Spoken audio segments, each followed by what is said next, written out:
Assalamualaikum warahmatullahi wabarakatuh. Apa kabar Sobat Radio Malam? Semoga kita semua dalam keadaan sehat, dilancarkan rezekinya dan diberi keberkahan dunia dan akhirat. Amin ya robbal alamin. Abu Nawas menyadarkan pengemis. Sobat Radio Malam, salah satu perhatian Abu Nawas terhadap pengemis adalah pengemis itu tidak harus dibantu secara materi, tapi juga harus dibantu dengan memberikan pekerjaan agar dia nanti bisa mandiri dan meninggalkan sifat mengemis tersebut. Dia tidak memberikan makanan maupun uang, melainkan Abu Nawas berusaha mencarikan pekerjaan buat si pengemis itu. Begini kisahnya. Pada suatu ketika, Abu Nawas dikunjungi oleh seorang pengemis laki-laki. Pengemis itu meminta makanan karena sudah lama tidak makan. Namun, Abu Nawas tidak memberikan sesuap nasi atau makanan lainnya yang sangat diharapkan oleh pengemis itu. Akan tetapi, ia malah mengajukan beberapa pertanyaan semata. "Kenapa engkau mengemis? Apa engkau tidak mempunyai pekerjaan?" tanya Abu Nawas. "Maaf Tuan, saya sudah lama mencari pekerjaan, tapi belum juga ada yang mau menerima saya bekerja," jawab pengemis itu. "Lalu, apa engkau mau bekerja sekalipun pekerjaan itu berat?" tanya Abu Nawas.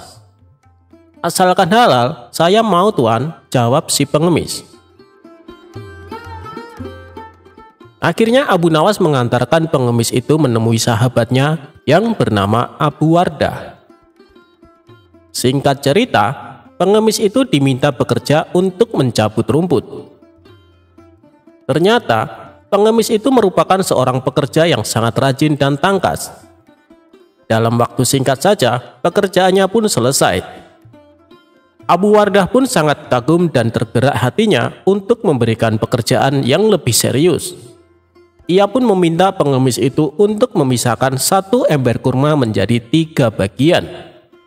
Yang bagus diletakkan di keranjang pertama, sementara yang lumayan bagus diletakkan di keranjang kedua, dan kurma yang jelek diletakkan di keranjang ketiga.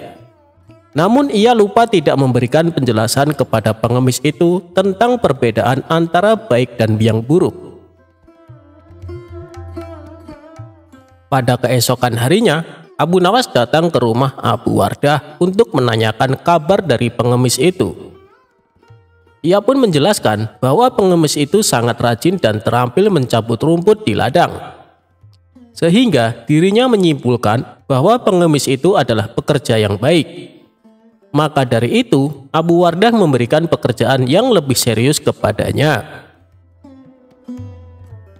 "Sekarang dia bekerja apa?" tanya Abu Nawas. "Tadi malam dia saya suruh untuk memisahkan kurma-kurma menjadi 3 bagian. Mari kita ke sana untuk melihatnya. Karena dia orang yang rajin, tentu sudah selesai pekerjaannya itu," kata Abu Wardah.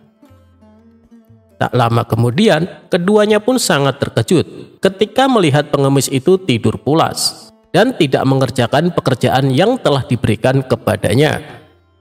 Dengan penuh tanya, Abu Wardah pun membangunkan pengemis itu. "Kenapa engkau tidak menyelesaikan pekerjaan yang sangat mudah itu?" tanya Abu Wardah. "Maaf Tuan, kalau hanya memindahkan kurma, sesungguhnya itu mudah. Yang sulit adalah membuat keputusan mana kurma yang baik, lumayan baik, dan jelek. Karena saya tidak diberitahu sebelumnya," jawab sang pengemis. "Waduh, itu tak terpikirkan olehku," kata Abu Wardah. Abu Nawas pun tersenyum melihat kejadian itu. Ia pun menegur Abu Wardah karena Abu Wardah hanya bisa memberikan tugas saja, tapi tidak mengajarinya dengan baik cara melakukannya.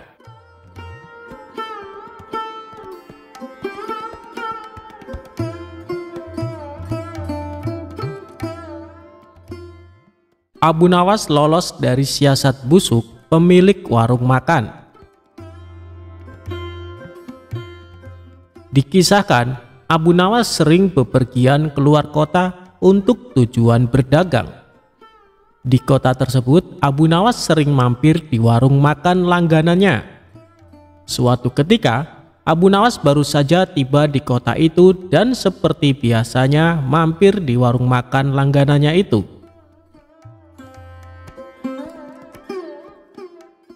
Aku pesan 1 ayam dan 2 butir telur, tapi bayarnya kalau dagangannya sudah terjual habis. Boleh tidak? Tanya Abu Nawas. Silahkan Abu Nawas, kamu kan langganan di warung ini. Tentu saja boleh, jawab pemilik warung. Ketika selesai makan, ia pun pergi untuk menjual dagangannya. Setelah 3 bulan berlalu, dagangan Abu Nawas pun habis. Kemudian Abu Nawas pergi mendatangi kembali warung makan langganannya. Aku pesan makanan seperti dulu. 1 porsi ayam dan 2 butir telur, ucap Abu Nawas. Setelah Abu Nawas selesai makan, ia pun berkata, aku minta total tagihannya. Jangan lupa digabung dengan tagihan 3 bulan yang lalu, kata Abu Nawas.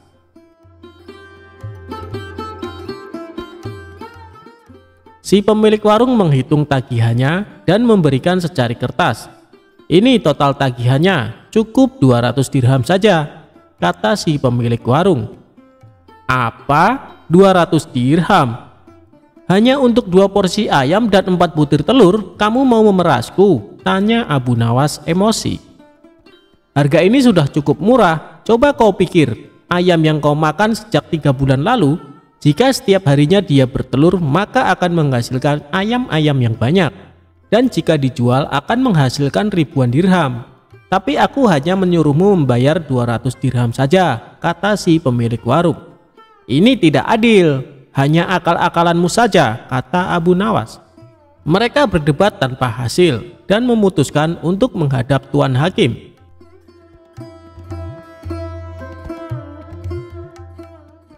Ketika keduanya menemui Hakim, ternyata Hakim berpihak kepada pemilik warung. Lalu Hakim bertanya, apakah kalian berdua menyepakati harga sejak 3 bulan yang lalu? Tanya Tuan Hakim. Tidak Tuan Hakim, jawab Abu Nawas. Kalau begitu ayam yang kamu makan kemungkinannya bisa menghasilkan ratusan ayam dan telur, tutur Tuan Hakim. Ya itu mungkin saja, tapi kalau ayamnya hidup, sedangkan ayam yang aku makan sudah mati dan dimasak, balas Abu Nawas. Namun pendapat Abu Nawas tidak dihiraukan oleh Tuan Hakim karena ia cenderung memihak pada pemilik warung. Aku minta kasus ini ditangguhkan sampai besok pagi karena waktu sudah menjelang sore, pinta Abu Nawas. Permintaan Abu Nawas pun dikabulkan Tuan Hakim. Seharian Abu Nawas memikirkan cara agar bisa memenangkan kasusnya. Pada esok harinya, berangkatlah Abu Nawas menuju tuan rumah Hakim. Setibanya di sana, ternyata si pemilik warung sudah datang lebih awal. Kenapa kau terlambat dan membuat mereka menunggu? Tanya Tuan Hakim. Maaf Tuan Hakim, tadi ada tamu bisnis. Ia minta biji gandum untuk ditanam. Terpaksa aku harus merebusnya dahulu. Dan setelah matang aku berikan kepadanya untuk ditanam. Itulah yang membuatku datang terlambat, kata Abu Nawas. Mendengar itu, Tuan Hakim dan pemilik warung menertawakan Abu Nawas. Lalu dengan nada mengejek, si pemilik warung berkata kepada Abu Nawas, luar biasa, aku baru dengar ada biji gandum yang sudah direbus, ditanam, dan kemudian bisa tumbuh. Tuan Hakim dan pengacara tertawa terpingkal-pingkal. Setelah tawa mereka mereda, Abu Nawas berkata, itu memang aneh. Tapi kenapa kalian tidak tertawa ketika ada ayam yang sudah dimasak dapat bertelur dan berkembang biak, lalu dipatok harga sebesar 200 dirham, kata Abu Nawas. Spontan Tuan Hakim dan pemilik warung terdiam, tak sepatah kata pun keluar dari mulut mereka. Kenapa kalian terdiam? Apa harus aku yang tertawa? Tanya Abu Nawas. Wajah mereka berdua langsung pucat dan setelah terdiam agak lama, Abu Nawas pun keluar. Dan akhirnya Abu Nawas dapat lolos dari siasat licik si pemilik warung.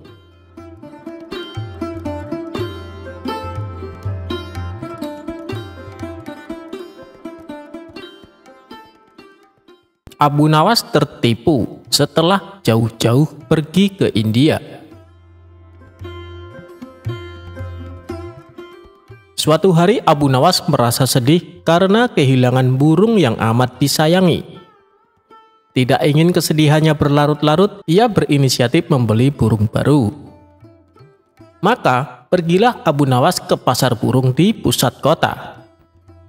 Setibanya di pasar, Abu Nawas langsung mendatangi salah satu toko yang menjual beraneka macam burung. "Anda mencari burung jenis apa, Tuan?" tanya si penjual. "Aku mau lihat-lihat dulu. Nanti kalau sekiranya ada yang cocok, baru ku beli," jawab Abu Nawas. Lalu tanpa sengaja Abu Nawas melihat ada burung yang sangat indah. Bulunya warna-warni dan kemilau. "Burung apa ini? Aku baru melihatnya," tanya Abu Nawas. "Oh, ini burung dari India, Tuan. Apakah Tuan berminat?" jawab si penjual. "Ya, aku tertarik. Tapi apa burung ini bisa berkicau?" tanya Abu Nawas lagi. "Waduh, sayang sekali, Tuan. Burung ini tidak dapat berkicau. Tapi burung ini bisa berbicara seperti manusia. Bahkan dia bisa diajak bicara. Dan satu lagi, Tuan, burung ini sangat cerdik," jelas si penjual. "Benarkah?" tanya Abu Nawas penasaran. Untuk membuktikannya, Abu Nawas lalu mencoba mengajaknya berbicara. Benar saja, burung itu bisa diajak berbicara layaknya manusia. "Baiklah, aku beli burung ini," kata Abu Nawas. Setelah transaksi pembayaran selesai, Abu Nawas langsung membawa pulang burung tersebut. Setibanya di rumah, ia menaruh burungnya dalam sebuah sangkar yang sangat indah. Suatu ketika saat Abu Nawas sedang asik bercengkrama dengan si burung, datanglah beberapa pengawal istana ke rumahnya. "Tuan Abu Nawas, Anda diperintahkan Baginda Raja untuk menghadapnya sekarang," kata salah satu pengawal. "Oh, baiklah, aku akan segera ke sana. Kalian pergilah dulu, nanti aku menyusul," balas Abu Nawas. Singkat cerita, Abu Nawas pun datang ke istana menghadap Baginda Raja. Ternyata Baginda Raja akan mengutus Abu Nawas pergi ke negeri India untuk suatu keperluan. Sepulangnya dari istana, Abu Nawas langsung berkemas dan bersiap-siap. Tidak lupa dia juga berpamitan dengan burung barunya itu. "Hei burung, aku tahu kau berasal dari India, dan Baginda Raja akan mengutusku ke negerimu. Apa kau punya permintaan? Barangkali kau kangen dengan makanan India, aku bisa membawakannya untukmu," kata Abu Nawas. "Aku mohon dan aku meminta kepadamu, lepaskan aku dari sangkar ini. Itulah permintaanku," jawab si burung. "Wah, kalau itu permintaannya, aku tidak bisa. Aku tidak mungkin melepaskanmu. Aku membelimu dengan harga mahal. Kau sudah menjadi milikku sekarang," ujar Abu Nawas. "Baiklah kalau kau tidak bisa melepasku. Tapi bila permintaan keduaku ini kau penuhi, aku akan sangat senang," balas si burung. "Apa permintaan keduamu?" tanya Abu Nawas. "Aku minta tolong kepadamu, jika kau telah sampai ke negeri India, pergilah ke sebuah hutan di desa ini. Kabarkanlah kepada saudara-saudaraku bahwa saat ini aku berada dalam sangkar di rumahmu. Melalui kabar ini, aku berharap mereka tidak gelisah mencariku. Itulah permintaan keduaku," tutur si burung. "Memangnya semua burung yang jenisnya sepertimu bisa mengerti bahasa manusia?" tanya Abu Nawas. "Ya, mereka yang jenisnya seperti aku bisa mengerti bahasa manusia dan bisa bicara seperti aku," jawab si burung. "Baiklah, aku akan berusaha memenuhi permintaanmu kali ini," ucap Abu Nawas. Singkat cerita, sampailah Abu Nawas di negeri India. Ia pun langsung melaksanakan tugas dari Baginda Raja. Setelah tugas-tugasnya selesai, barulah Abu Nawas menuju hutan di desa yang dimaksud oleh burungnya. Tidak disangka-sangka, baru saja memasuki hutan beberapa puluh meter, Abu Nawas melihat sekawanan burung hinggap di sebuah pohon tepat di atas kepalanya. Burung-burung itu mirip dengan burung yang ada di rumahnya. Ia segera saja berkata ke sekawanan burung itu, "Wahai burung, aku ingin menyampaikan pesan dari saudaramu, bahwa saat ini saudaramu terkurung di dalam sangkar yang ada di dalam rumahku. Kalian jangan mencarinya, karena saat ini saudaramu telah menjadi milikku," kata Abu Nawas. Mendengar kabar tersebut, salah satu burung tiba-tiba pingsan dan jatuh mengenai kaki Abu Nawas. Lalu Abu Nawas memungutnya dan membolak-balik badan si burung. Aneh, burung ini mendadak mati. Mungkin ia kaget karena mendengar kabar saudaranya sedang terpenjara dalam sangkar dan jauh berada di negeriku, kata Abu Nawas dalam hati. Ia tidak mau ambil pusing atas kejadian ini. Hal terpenting, dia telah menyampaikan pesan si burung kepada saudara-saudaranya. Abu Nawas lalu memutuskan berlayar kembali dan pulang ke negerinya. Setibanya di rumah, ia memberitahu burungnya bahwa permintaannya telah disampaikan. "Bagaimana kabar saudara-saudaraku? Apa mereka baik-baik saja?" tanya si burung. "Semuanya baik-baik saja. Tapi ada salah satu burung yang tiba-tiba langsung mati saat mendengar kabar kalau kau sekarang berada di sini," kata Abu Nawas menjelaskan. Mendengar berita yang disampaikan Abu Nawas, burung yang ada di sangkar pun tiba-tiba pingsan dan jatuh. Spontan Abu Nawas menjadi kaget dan segera mengambil burung tersebut. Setelah dibolak-balik, ternyata burungnya mati mendadak. Apa mungkin ini gara-gara mendengar kabar kalau saudaranya telah mati? Ia sangat terkejut sampai mengalami kematian, pikir Abu Nawas. Abu Nawas pun menjadi sedih. Dia lalu menggotong burungnya dan menempatkannya di bibir jendela. Tapi tiba-tiba saja burung itu segera terbang dan hinggap di salah satu pohon di dekat jendela. Sebelum terbang tinggi, si burung berkata kepada Abu Nawas, "Wahai Tuan, ketahuilah bahwa apa yang kau anggap kesedihan bisa jadi merupakan kabar baik bagi yang lain. Mungkin Tuan bersedih karena aku lepas dari sangkarmu, tapi aku bahagia karena bisa lepas dari sangkarmu." Si burung lalu terbang tinggi meninggalkan Abu Nawas. Ternyata benar apa yang dikatakan si penjual burung di pasar. Si burung bukan hanya bisa bicara, tapi juga cerdik. "Aku telah dikelabui oleh burung itu," pungkas Abu Nawas kecewa.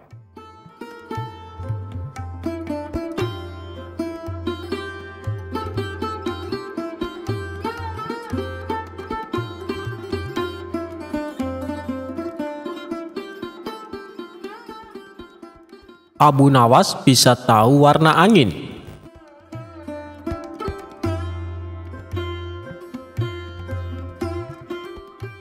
Baginda Raja menunjuk kawannya untuk menjabat sebagai gubernur di kota tempat tinggal Abu Nawas. Tapi sayangnya orang yang ditunjuk ini menyalahgunakan jabatannya. Ia sewenang-wenang memerintahkan para prajurit menangkap para sastrawan yang dianggap pintar. Setelah beberapa sastrawan ditangkap, mereka dihadapkan kepada gubernur yang baru tersebut. Satu persatu di antara mereka ditanya oleh sang gubernur, "Menurutmu aku gubernur yang adil atau zolim?" tanya sang gubernur kepada para sastrawan. Sastrawan pertama menjawab, "Anda adalah gubernur yang zolim." Sang gubernur terperanjat dengan jawaban tersebut. "Apa alasanmu?" tanya balik gubernur. "Karena Anda telah menangkapi kami tanpa sebab." "Prajurit, masukkan dia ke penjara. Besok dia akan dihukum mati," ucap sang gubernur. Sastrawan berikutnya dipanggil dan diberi pertanyaan yang sama. "Menurutmu, aku gubernur yang adil atau zolim?" tanya gubernur. "Tuanku adalah gubernur yang adil," jawab sastrawan kedua. "Apa alasanmu?" tanya gubernur kembali. "Karena tuanku sangat memperhatikan rakyat," jawab sastrawan tersebut. "Kau pembohong. Prajurit, masukkan dia ke penjara. Besok dihukum mati," ujar gubernur. Begitulah seterusnya. Apabila dijawab adil atau zolim, sang gubernur tetap memberikan hukuman mati. Kemudian beberapa sastrawan yang belum tertangkap mendatangi rumah Abu Nawas. "Tolonglah kami Abu Nawas, beberapa kawan kami dijatuhi hukuman mati," kata para sastrawan penuh khawatir. Abu Nawas pun terkejut mendengarnya. "Kenapa gubernur melakukan itu? Bagaimana ceritanya?" tanyanya heran. "Kami sendiri tidak tahu Abu Nawas. Tanpa sebab, gubernur yang baru itu menangkapi para sastrawan di kota kita. Lalu mereka ditanya satu persatu, apakah dia gubernur yang adil atau zolim? Bila jawabannya zolim, maka akan dihukum mati.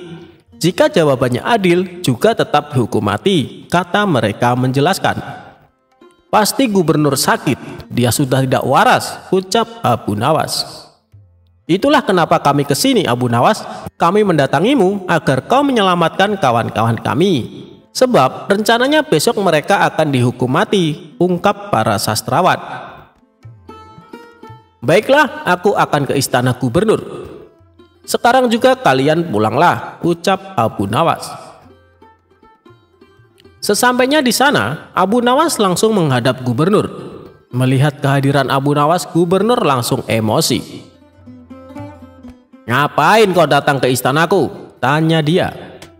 "Aku mendengar kabar Anda menyuruh beberapa prajurit menangkapi para sastrawan pintar di kota ini. Tapi kenapa aku tidak ditangkap? Aku sangat tersinggung," jawab Abu Nawas. "Oh, jadi kau menganggap dirimu bagian dari mereka?" tanya gubernur. "Tentu saja, masyarakat di kota ini tahu siapa aku. Aku adalah sastrawan terpandai di kota ini," balas Abu Nawas. "Baiklah, Algojo, tangkap Abu Nawas dan penggal lehernya," perintah gubernur. "Tunggu dulu, sebelum leherku dipenggal, perintahkan Algojomu agar jangan sampai merusak rambutku. Sebab aku baru saja keluar dari tukang cukur," timpal Abu Nawas. Mendengar itu, gubernur langsung tertawa. "Itulah jiwa kesatria yang aku kagumi darimu. Aku mengampunimu Abu Nawas," kata gubernur. "Bolehkah aku meminta satu permintaan?" tanya Abu Nawas. "Apa permintaanmu? Katakan saja," jawab gubernur. "Aku juga minta pengampunan untuk kawan-kawanku," pinta Abu Nawas. Sejenak gubernur terdiam lalu berkata kepada Abu Nawas, "Aku akan mengabulkan permintaanmu, tapi ada syaratnya. Kau harus bisa menjawab 3 pertanyaanku." "Baik gubernur, aku siap menjawabnya," sahut Abu Nawas. "Menurutmu, aku gubernur yang adil atau zolim?" tanya dia. "Tuan bukan gubernur yang adil, bukan pula gubernur yang zolim. Orang-orang yang zolim itu adalah kita, sedangkan Tuan adalah pedang keadilan yang membalas kezaliman," jawab Abu Nawas. "Luar biasa, jawabanmu sungguh menakjubkan Abu Nawas," ujar sang gubernur. "Sekarang pertanyaan kedua, mana yang lebih bermanfaat, matahari atau bulan?" tanya gubernur. "Matahari terbit di siang hari bersamaan dengan terangnya dunia. Maka menurutku matahari kurang bermanfaat. Sementara bulan terbit di waktu malam yang menerangi dunia dan menjadikannya seperti siang. Maka menurutku manfaat bulan lebih besar," ujar Abu Nawas. Gubernur pun tertawa dengan jawaban Abu Nawas. Memang nyeleneh tapi masuk akal. "Baiklah Abu Nawas, sekarang pertanyaan terakhir. Menurutmu warna angin itu apa?" tanyanya. "Warna angin itu merah," jawab Abu Nawas dengan enteng. "Apa alasanmu?" tanya gubernur lagi. "Kalau kita masuk angin lalu badan dikerok, pasti akan muncul warna merah di badan. Itu menunjukkan kalau anginnya sedang keluar. Berarti warna angin adalah merah," jawab Abu Nawas menerangkan. Untuk kedua kalinya gubernur dibuat tertawa terpingkal-pingkal. "Kamu memang cerdik Abu Nawas. Kau mendapatkan apa yang kau inginkan. Ternyata apa yang dikatakan Baginda Raja tentangmu memang benar," tutur gubernur. Abu Nawas spontan kaget mendengar nama Baginda Raja disebut. "Maksud Tuan bagaimana?" tanya Abu Nawas penasaran.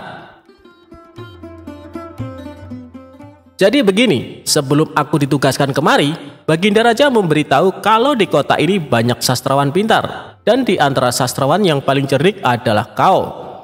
Aku berniat memanggil mereka untuk diberi hadiah. Tapi sebelumnya aku ingin mengerjai dulu. Ternyata kau malah datang untuk membantu mereka. Dan ini adalah suatu kesempatan bagiku untuk menguji kecerdasanmu, cerita gubernur. Jadi hukuman mati yang Tuhan berikan hanya berpura-pura? Tanya Abu Nawas kaget. Benar Abu Nawas, aku hanya ingin mengerjai mereka sebelum memberikan hadiah, jawab gubernur. Abu Nawas pun terdiam sejenak. Kurang ajar, ternyata aku masuk perangkapnya. Tunggu saja pembalasanku nanti, ungkapnya dalam hati.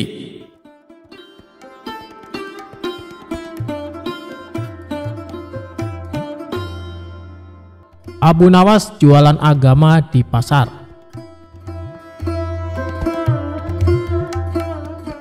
Lama sudah Abu Nawas tidak bertemu dengan Baginda Raja.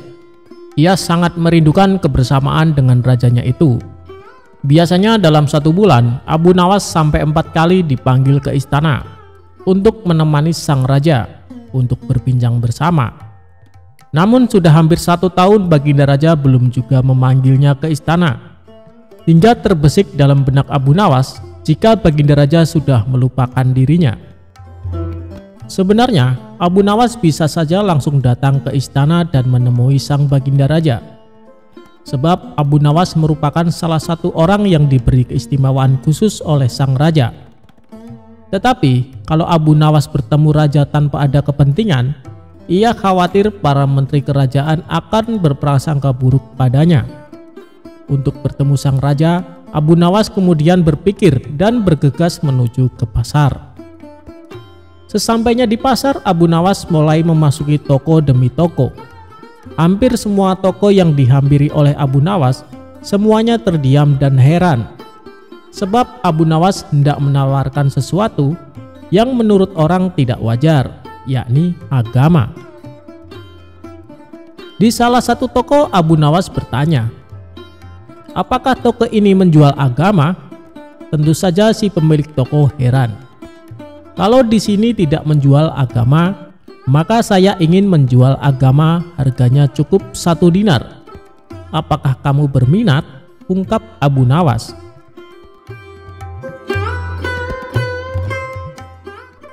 Begitulah seharian Abu Nawas menawarkan agama ke para pemilik toko. Kemudian Abu Nawas berteriak-teriak di tengah pasar sambil berucap, agama, agama, ada yang mau membeli agama? Sontak hal tersebut membuat kaget orang di pasar. Banyak yang menuduhnya telah ateis. Orang-orang lantas membawanya ke hadapan sang raja. Setibanya di hadapan sang raja kemudian berkata kepada Abu Nawas, kenapa kamu bisa diikat oleh orang-orang dan dibawa ke sini? Abu Nawas kemudian menjawab, mereka menangkap dan membawa saya ke sini karena saya ingin menjual agama saya di pasar. Kemudian Baginda Raja berkata kepada Abu Nawas, kalau kamu ingin menjual agamamu sendiri, kenapa mereka marah? Abu Nawas kemudian menjawab, jika saya menjual agama saya sendiri, mereka berpikir saya tak lagi punya agama. Jika saya tak lagi punya agama, mereka menyimpulkan saya tidak bisa sholat lagi. Jika saya tidak bisa sholat lagi, mereka menyimpulkan berarti saya tak punya Tuhan. Jika saya tidak punya Tuhan, mereka berpendapat kalau begitu saya ateis. Begitulah cara pengadilan jalanan menghukum saya, ungkap Abu Nawas. Baginda Raja kemudian berkata, jika kamu tidak punya agama lagi karena sudah dijual, bagaimana cara kamu menyembah Tuhan? Ya, saya tinggal masuk ke masjid lalu menunaikan sholat, jawab Abu Nawas. Sang raja kemudian bertanya kembali, loh, kok dengan cara sholat? Kok di masjid? Bukankah itu cara orang Islam beribadah? Berarti kamu masih punya agama, Abu Nawas. Padahal kamu sendiri sudah menjual agamamu. Abu Nawas kemudian bertanya, lantas kalau begitu apa arti agama? Baginda Raja kemudian menjawab, bahwa agama adalah seperangkat ajaran yang datang dari langit yang mengajarkan seluruh umat manusia untuk selalu berbuat baik. Mengganggu orang lain sekecil apapun adalah perbuatan tidak baik. Jika setiap orang beragama berbuat baik, maka tatanan hidup bersama umat manusia akan baik dengan sendirinya, karena tak seorang pun merasa terganggu dengan kehadiran orang lain akibat ajaran agama yang dijalankannya. Kemudian Baginda Raja mencontohkan rukun Islam, mulai dari syahadat, sholat, puasa, zakat, sampai ibadah haji. Semuanya ditujukan untuk kebaikan manusia. Tujuan sholat adalah mencegah perbuatan keji. Jika ia telah melaksanakan sholat, tapi masih berbuat mungkar, maka sholatnya perlu dipertanyakan. Begitu pula dengan puasa yang mengajarkan kita berempati kepada kaum miskin. Sedangkan zakat sendiri sudah pasti disalurkan untuk memperdayakan fakir miskin. Bahkan predikat haji merupakan predikat pribadi yang penuh kebaikan sosial. Jadi begini Abu Nawas, orang yang beragama sesungguhnya selalu melahirkan kebaikan untuk orang lain. Terlebih dalam ajaran agama Islam, kita dilarang memutuskan silaturahmi dengan orang baik, apalagi terhadap sesama muslim. Setelah Baginda Raja menjelaskan pandangannya terkait agama, Abu Nawas tersenyum penuh bahagia. Kalau boleh tahu, apa ancamannya bila memutuskan silaturahmi? Tanya Abu Nawas. Orang yang memutuskan silaturahmi tidak mendapat rahmat dari Allah. Itulah tujuan saya kemari Baginda Raja, agar saya bisa terus menjalin silaturahmi dengan Paduka yang mulia, jawab Abu Nawas.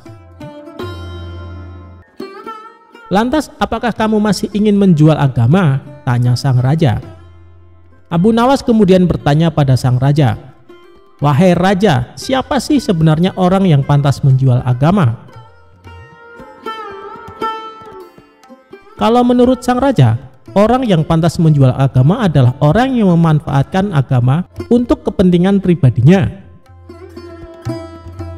Dengan sigap Abu Nawas berkata, tepat sekali Paduka. Seperti halnya para pejabat dan politikus, meski yang dilakukan oleh Abu Nawas terlihat konyol, tetapi maksud dan tujuannya benar-benar penuh makna. Lebih-lebih di zaman yang seperti ini, banyak orang tanpa ragu apalagi menjelang pemilihan umum, banyak yang menggunakan atau memanfaatkan agama demi kepentingan politik. Agama tidak lagi dimaknai sebagai jalan spiritual atau prinsip hidup yang mampu membuat kebaikan kepada sesama. Sebagaimana yang disampaikan oleh sang raja, bahwa agama seperangkat ajaran yang datang dari langit, yang mengajarkan seluruh umat manusia untuk selalu berbuat baik. Jika agama sudah kehilangan ruh spiritualnya sebagai jalan hidup, maka sudah benar apa yang dilakukan oleh Abu Nawas. Agama layaknya sebuah barang murah yang dijual ke sana dan kemari.